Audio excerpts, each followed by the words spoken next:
Reserve bank of India RBI की क्या भूमिका है? हाँ, ये बहुत अहम है। कभी सोचा है जब बैंकों को अचानक पैसों की जरूरत पड़ती है तो वे कहाँ जाते हैं? या जब उनके पास जरूरत से ज्यादा पैसा हो जाता है तो उसका क्या होता है? यहीं से आरबीआई का रोल शुरू होता है। हाँ, यहीं से आरबीआई और उसकी नीतियों का पूरा ताना बाना शुरू होता है। हमारे पास जो स्रोत हैं उनके आधार पर आज हम इसी जटिल लेकिन दिलचस्प विषय को सरल शब्दों में समझने की कोशिश करेंगे। हाँ, कोशिश रहेगी कि इसे आसान बनाया जाए। हमारा मकसद ये है कि हम सब ये समझ पाएं कि आरबीआई अर्थव्यवस्था को संभालने के लिए कौन से शक्तिशाली औजारों का इस्तेमाल करता है और कैसे। तो चलिए परत दर परत इसे खोलते हैं। ये समझना जरूरी है कि आरबीआई के फैसले कैसे किसी के होम लोन की किश्त ईएमआई, बाजार में चीजों की कीमतों यानी महंगाई और यहां तक कि नौकरियों के मौकों पर भी असर डालते हैं। तो सबसे पहले बुनियादी सवाल, ये मौद्रिक नीति आखिर होती क्या है? देखिए, मौद्रिक नीति ये वो रणनीति या योजना है जिसे देश का केंद्रीय बैंक, जो भारत में आरबीआई है, अर्थव्यवस्था में पैसे के प्रवाह मनी सप्लाई को नियंत्रित करने के लिए बनाता और लागू करता है। पैसे के प्रवाह को नियंत्रित करना? हाँ, और इसका मुख्य लक्ष्य होता है देश की आर्थिक स्थिरता बनाए रखना। आर्थिक स्थिरता क्या इसे हम विकास और महंगाई के बीच संतुलन साधना कह सकते हैं? बिल्कुल सही कहा। इसे आप अर्थव्यवस्था रूपी गाड़ी को सही गति पर चलाने की कोशिश मान सकती हैं। गाड़ी अच्छा उदाहरण है। सुस्त है तो आरबीआई कुछ ऐसे कदम उठाता है जिससे सिस्टम में पैसा बढ़े, ब्याज दरें कम हो, ताकि लोग ज्यादा खर्च करें। हाँ, लोग ज्यादा खर्च करें, कंपनियां ज्यादा निवेश करें और गाड़ी की रफ्तार बढ़े। और अगर गाड़ी जरूरत से ज्यादा तेज भागने लगे, महंगाई बढ़ने का डर हो, तब आरबीआई ब्रेक लगाने की कोशिश करता है। ब्रेक लगाना यानी वो सिस्टम से पैसा कम करने और ब्याज दरें बढ़ाने जैसे कदम उठाता है ताकि खर्च और निवेश थोड़े कम हो और महंगाई काबू में आ सके। ये एक बहुत ही नाजुक संतुलन साधने जैसा काम है जिसमें लगातार अर्थव्यवस्था की नब्ज पर हाथ रखना पड़ता है। समझ गया। ये तो हुई नीति की बात। अब इसे लागू कैसे किया जाता है? आरबीआई के पास वो कौन से औजार हैं जिनका आपने जिक्र किया? आरबीआई के पास कई उपकरण हैं जिन्हें हम मौद्रिक नीति के उपकरण कहते हैं, लेकिन रोजमर्रा के स्तर पर नकदी या तरलता, जिसे लिक्विडिटी कहते हैं, उसको संभालने के लिए एक खास व्यवस्था है। अच्छा। हाँ, उसे लिक्विडिटी एडजस्टमेंट फैसिलिटी, लैफ कहते हैं। लैफ। आप इसे एक ऐसा मंच समझ सकते हैं जहां बैंक अपनी तत्कालिक जरूरत के हिसाब से आरबीआई से या तो उधार ले सकते हैं या अपना अतिरिक्त पैसा जमा कर सकते हैं। अच्छा, तो लैफ एक तरह का फ्रेमवर्क या सिस्टम हुआ, और इसी सिस्टम के तहत वो जाने पहचाने शब्द आते हैं, repo rate, reverse repo rate. बिल्कुल। और जैसा कि आपने बताया, हमारे स्रोतों में भी इसका जिक्र है कि इसे नरसिम्हन समिति 1988 की सिफारिश पर शुरू किया गया था ताकि तरलता प्रबंधन बेहतर हो सके। हाँ, एलएएफ वो मुख्य खिड़की है जिसके जरिए आरबीआई बैंकिंग सिस्टम में रोज की नकदी को संतुलित रखता है। और इसके दो सबसे महत्वपूर्ण रेट है, रेपो रेट और reverse repo rate. Repo rate और रिवर्स रेपो रेट। हाँ, और ये दोनों ही बहुत शक्तिशाली उपकरण है। तो फिर रेपो रेट से शुरू करते हैं। ये शब्द तो अक्सर खबरों में सुनाई देता है। ये है क्या और काम कैसे करता है? देखिए, रेपो रेट वो ब्याज दर है जिस पर आरबीआई बैंकों को बहुत कम समय के लिए, आमतौर पर रातों रात कर्ज देता है। रातों रात? अच्छा। हाँ। और इसके बदले में बैंकों को आरबीआई के पास सरकारी बॉन्ड गवर्नमेंट सिक्योरिटीज जैसी सिक्योरिटीज गिरवी रखनी पड़ती हैं। गिरवी रखनी पड़ती हैं। हाँ, रेपो का मतलब ही है रीपर्चेज एग्रीमेंट। बैंक ये वादा करते हैं कि वे इन सिक्योरिटीज को एक तय कीमत पर वापस खरीद लेंगे। यानी अगर किसी बैंक को, मान लीजिए एसबीआई या एचडीएफसी बैंक को आज पैसों की जरूरत है, तो वो आरबीआई से रेपो रेट पर उधार ले सकता है। बिल्कुल। अब सोचिए इसका असर क्या होगा। अगर आरबीआई रेपो रेट कम कर देता है तो उधार लेना सस्ता हो गया बैंकों के लिए। हाँ, बैंकों के लिए आरबीआई से उधार लेना सस्ता हो जाता है।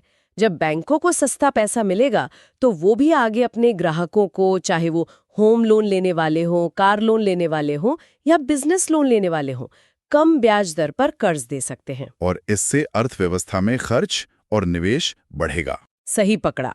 सस्ता लोन मिलने से लोग घर, गाड़ी खरीदने या कंपनियां नया निवेश करने के लिए प्रोत्साहित होते हैं। इकोनॉमी को बूस्ट मिलता है एक तरह से। हाँ, आर्थिक गतिविधि तेज होती है।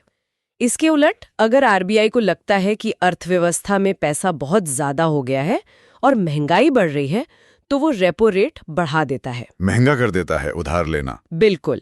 इससे बैंकों के लिए आरबीआई से उधार लेना महंगा हो जाता है, तो वो भी आगे लोन महंगा कर देते हैं। लोन महंगा होने से लोग और कंपनियां उधार लेने से हिचकते हैं, खर्च कम होता है और महंगाई पर लगाम लगती है।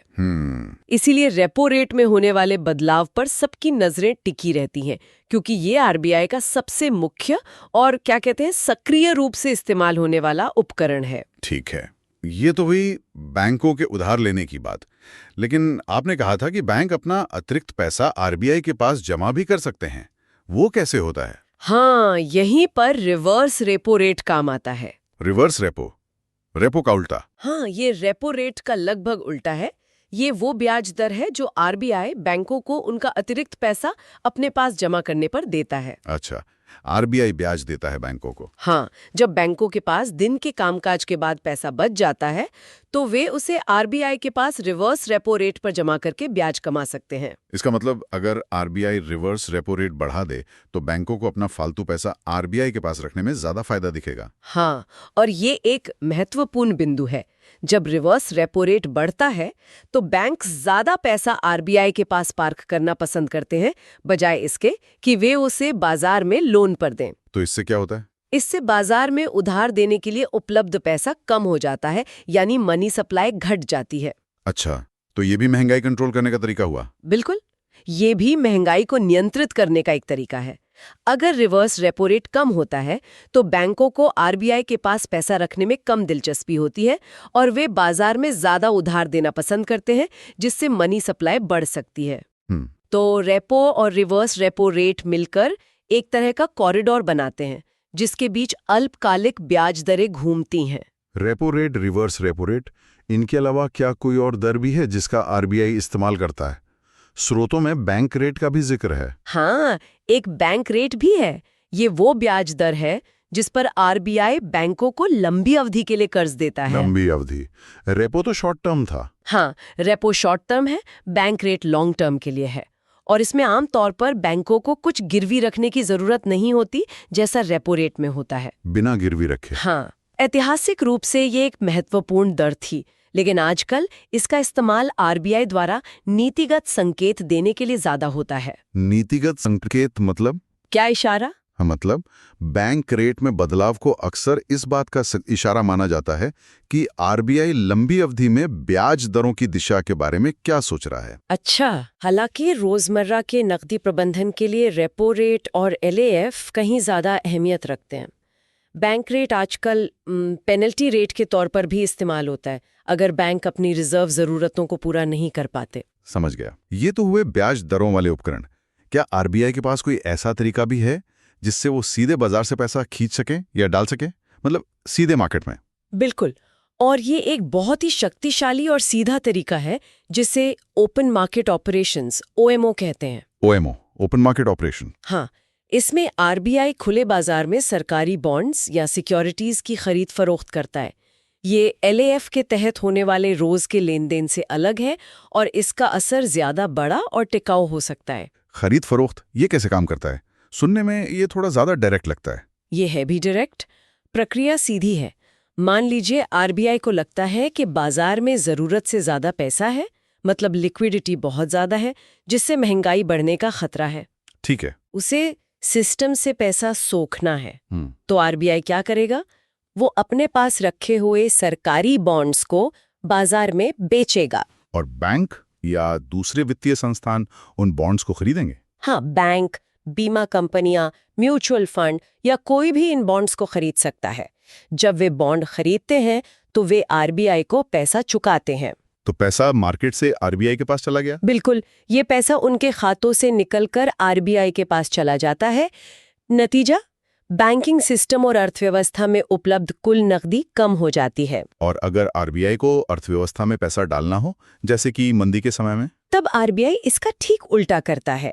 वो बाजार से सरकारी बॉन्ड्स खरीदना शुरू कर देता है। अच्छा, वो खरीदता है? हाँ, जब आरबीआई बॉन्ड खरीदता है तो वो उसके बदले में बैंकों या अन्य धारकों को पैसा देता है। ये पैसा सिस्टम में आ जाता है। मार्केट में लिक्विडिटी आ गई। हाँ, बैंकों के पास उधार देने के लिए ज्यादा पैसा उपलब्ध होता है, ब्याज दरें कम हो सकती हैं और इस तरह अर्थव्यवस्था को गति मिलती है। तो ओएमओ का असर जल्दी होता होगा? हाँ, ओएमओ की खास बात यह है कि आरबीआई इसके जरिए लगभग सटीक मात्रा में नकदी को सिस्टम में डाल या निकाल सकता है और इसका असर अपेक्षाकृत तेजी से होता है। ये रेपो रेट जैसे उपायों से अलग है, जहां असर इस बात पर निर्भर करता है कि बैंक उस रेट चेंज को कितनी जल्दी और कितना ग्राहकों तक पहुंचाते हैं। ओएमओ ज्यादा सीधा है। ये सब सुनने में तो बहुत प्रभावशाली लगता है, repo rate, reverse repo rate, OMO. लेकिन अब आते हैं सबसे जरूरी सवाल पर। इन सब तकनीकी बातों का, आरबीआई के इन कदमों का आम आदमी के जीवन पर, उसकी जेब पर क्या असर पड़ता है? मतलब हम सबके लिए इसका क्या मायने हैं? देखिए, इसका सीधा और कई तरीकों से असर पड़ता है। चलिए कुछ मुख्य प्रभावों को देखते हैं। हाँ, ये जरूरी है। पहला और सबसे सीधा असर है लोन की किश्तों पर। ईएमआई। हाँ, जैसा हमने रेपो रेट के बारे में बात की, जब आरबीआई रेपो रेट घटाता है तो बैंकों से उम्मीद की जाती है कि वो भी अपने home loan, car loan, personal loan वगैरह की ब्याज दरें कम करेंगे। हाँ, ये तो खबर आती है। अगर ऐसा होता है तो लोन लेने वालों की मासिक किश्त कम हो सकती है, जिससे उनके हाथ में खर्च करने के लिए थोड़ा ज्यादा पैसा बचता है। और रेपो रेट बढ़ने पर ईएमआई बढ़ सकती है? बिल्कुल, इसका उल्टा असर होता है। यानी घर या गाड़ी खरीदने की योजना बना रहे लोगों के लिए रेपो रेट पर नजर रखना जरूरी है। बिल्कुल। दूसरा महत्वपूर्ण असर है महंगाई पर। महंगाई, ये तो सबकी चिंता है। हाँ, अगर अर्थव्यवस्था में बहुत ज्यादा पैसा घूम रहा है तो लोगों की खरीदने की क्षमता बढ़ जाती है। जब चीजों की मांग उनकी सप्लाई से ज्यादा हो जाती है तो कीमतें बढ़ने लगती हैं। यही महंगाई है। Demand supply gap. सही। आरबीआई अपनी मौद्रिक नीति, खासकर ब्याज दरों को बढ़ाकर या ओएमओ के जरिए नकदी सोख कर पैसे के इस अतिरिक्त प्रवाह को नियंत्रित करने की कोशिश करता है ताकि महंगाई काबू में रहे। आम आदमी के लिए महंगाई का मतलब है कि उतने ही पैसे में पहले से कम सामान आना। सही बात है। तीसरा असर रोजगार और व्यापार, जॉब्स एंड बिजनेस पर कैसे पड़ता है? जब ब्याज दरें कम होती हैं तो कंपनियों और उद्यमियों के लिए बैंक से लोन लेकर नया निवेश करना, जैसे नई फैक्ट्री लगाना, नई मशीनें खरीदना या अपना कारोबार बढ़ाना सस्ता हो जाता है। निवेश करना आसान हो जाता है। हाँ, जब कंपनियां निवेश करती हैं तो नए रोजगार के अवसर पैदा होते हैं। इसके विपरीत जब ब्याज दरें बहुत ज्यादा होती हैं तो लोन महंगा हो जाता है और कंपनियां बड़े निवेश करने से कतरा सकती हैं। जिसका असर नौकरियों पर पड़ सकता है। हाँ, जिसका असर रोजगार निर्माण पर पड़ सकता और है। हमारी बचत का क्या, जो पैसा हम बैंक में रखते हैं, एफडी वगैरह? बिल्कुल। चौथा असर बचत और निवेश, सेविंग्स एंड इन्वेस्टमेंट पर दिखता है। जब आरबीआई ब्याज दरें घटाता है तो बैंक आमतौर पर सेविंग्स अकाउंट और फिक्स्ड डिपॉजिट एफडी पर मिलने वाले ब्याज को भी कम कर देते हैं। हाँ, ये तो होता है, एफडी रेट्स कम हो जाते हैं। इससे उन लोगों को कम रिटर्न मिलता है जो अपनी बचत सुरक्षित रखकर उस पर ब्याज कमाना चाहते हैं। ऐसी स्थिति में कुछ लोग शायद ज्यादा रिटर्न की तलाश में शेयर बाजार, म्यूचुअल फंड या रियल एस्टेट जैसे विकल्पों की ओर देख सकते हैं, जिनमें रिस्क ज्यादा होता है। हाँ, हालांकि इनमें जोखिम भी ज्यादा होता है। ब्याज दरें बढ़ने पर एफडी जैसी सुरक्षित बचत पर रिटर्न बेहतर हो सकता है। तो ये साफ है कि आरबीआई के फैसले सिर्फ अखबारों की सुर्खियां नहीं है, बल्कि उनका सीधा वास्ता हर किसी की आर्थिक सेहत से है। बिल्कुल। अगली बार जब रेपो रेट घटने या बढ़ने की खबर आए या ओएमओ का जिक्र हो तो ये याद रखना होगा कि इसका तार कहीं ना कहीं हमारी जेब, हमारी बचत और हमारे भविष्य की योजनाओं से जुड़ा है। सही कहा। तो कुल मिलाकर देखें तो मौद्रिक नीति वाकई भारतीय अर्थव्यवस्था का एक अहम आधार स्तंभ है। ये सिर्फ बैंकों, बड़े कॉरपोरेट्स या शेयर बाजार तक ही सीमित नहीं है, बल्कि हर नागरिक के जीवन को प्रभावित करती है। हाँ, इसका दायरा बहुत बड़ा है। और जो रेट है उसमें भी ज्यादा फर्क नहीं आया। मतलब जो मेरे को याद है, जब मैं छोटा था तो उस टाइम पे जो भी रेट था उससे शायद अब 15 या 20 रुपए कुछ ऊपर नीचे हुआ होगा। अगर अपनी ड्रिंक भी लाने जा रहे हो, कुछ खाने के लिए भी जा रहे हो, आपको स्टेज पूरा बाकायदा दिख रहा है। You are not missing any part of the concert. और विकास दर बढ़ाने और महंगाई को काबू में रखने के मुश्किल लक्ष्य को साधा जा सके। हाँ, ये संतुलन साधना ही सबसे मुश्किल काम लगता है। और ये संतुलन साधना ही आरबीआई का सबसे बड़ा और निरंतर चलने वाला काम है। ये एक जटिल प्रक्रिया है, क्योंकि भारतीय अर्थव्यवस्था पर सिर्फ घरेलू कारकों का ही नहीं, बल्कि दुनिया भर में हो रही घटनाओं जैसे कच्चे तेल की कीमतें, वैश्विक मंदी या तेजी, विदेशी निवेश का प्रवाह, इन सब का भी गहरा असर पड़ता है। मतलब बाहर जो हो रहा है उसे भी देखना पड़ता है। हाँ, आरबीआई को इन सभी को ध्यान में रखते हुए अपनी चालें चलनी पड़ती हैं। ये शतरंज की खेल जैसा है, जहां हर चाल का दूरगामी परिणाम हो सकता है। दिलचस्प। आज हमने आरबीआई के इन शक्तिशाली उपकरणों और उनके असर को बारीकी से समझने की कोशिश की, जो हमें हमारे स्रोतों से जानकारी मिली। लेकिन जाते जाते एक सवाल मन में आता है। पूछिए। आज की दुनिया बहुत तेजी से बदल रही है। अर्थव्यवस्थाएं पहले से कहीं ज्यादा आपस में जुड़ी हुई हैं ना? हाँ, ये तो है। ऐसे माहौल में क्या मौद्रिक नीति के ये पारंपरिक उपकरण हमेशा हर तरह के अप्रत्याशित आर्थिक तूफानों जैसे कोई बड़ी महामारी आ गई या अचानक कोई बड़ा अंतर्राष्ट्रीय संघर्ष हो गया, क्या इनसे निपटने के लिए काफी साबित होंगे? ये एक बहुत बड़ा सवाल है। और शायद इससे भी बड़ा सवाल, क्या दुनिया भर के केंद्रीय बैंक, जिनमें आरबीआई भी शामिल है, इन तेजी से बदलते हालात पर उतनी फुर्ती से प्रतिक्रिया दे पाते हैं जितनी की जरूरत होती है? प्रतिक्रिया की गति और प्रभावशालीता, ये हमेशा बहस का मुद्दा रहता है। हाँ, इस पर सोचने के लिए बहुत कुछ है। जरूर। आज के लिए बस इतना ही।